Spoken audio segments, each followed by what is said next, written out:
Once the landing craft were loaded with about approximately 30 men, they left the ship and went into a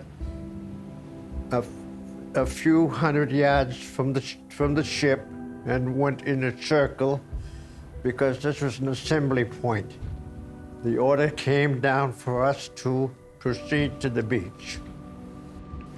And at that particular time, there was a lot of shell fire going on from the shores to the ships and from the ships to the shore. When I landed in the water, I landed up to my chest in water.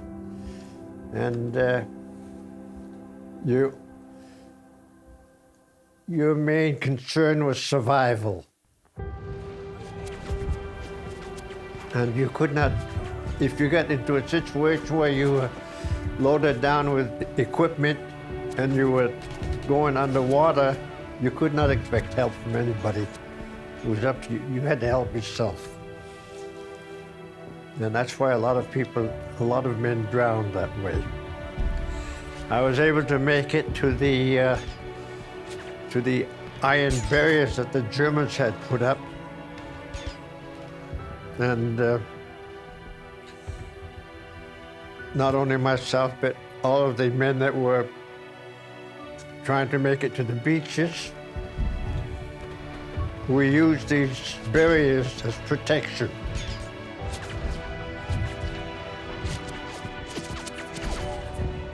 It took me a few minutes to get accustomed to what I was experiencing, seeing so much death, seeing so many men die. And it took a few minutes for my training to kick in, and I was able then to start treating men, bandaging wounds, setting splints if they had broken bones, makeshift whatever I could find for splints, bandage them up, treat the wounds, and if they were seriously ill, give them a shot of morphine to ease the pain. And while I was doing this, I happened to look back out to the water. The tide was coming in very fast, and I saw that many of the wounded men,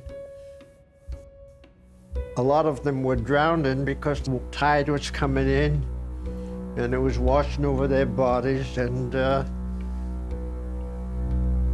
they were drowning. So I thought I had to help them. So I left what I was doing. I stopped treating the men on the beach, and I went back to the water.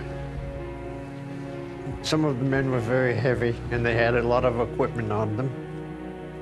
And I used to get under their arms, lay them on their back, and get up under their arms, and I was able to pull them up to the water, up to the shoreline, and get them out of the deep water. And I did this, I don't know how often, until I became exhausted. And then I had to rest. And once I had rested a little bit, then I started doing the same thing all over again. And one of the men that I knew, an infantryman, he later gave a report that he had seen me carrying men that were much bigger than I was, and he did not know how I did it. But you get, once the adrenaline starts flowing in your body, it gives you strength. And I was able to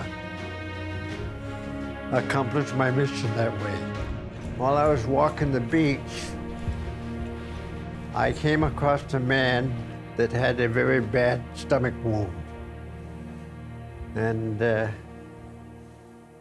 when I looked, I saw that it was a medic that I knew. His name was Edward Morosevich, and we knew each other, we greeted each other, and I treated him. But I could not bandage his wound properly because he had a stomach wound and it was not easy to bandage. And I did what I could for him, and I gave him a shot of morphine, and we said goodbye to each other because he knew he was dying and I knew he was dying, because he was perhaps bleeding to death inside of his stomach because of the wounds he had. If I had perhaps had the proper instruments, I probably could have saved his life, but I did not have them.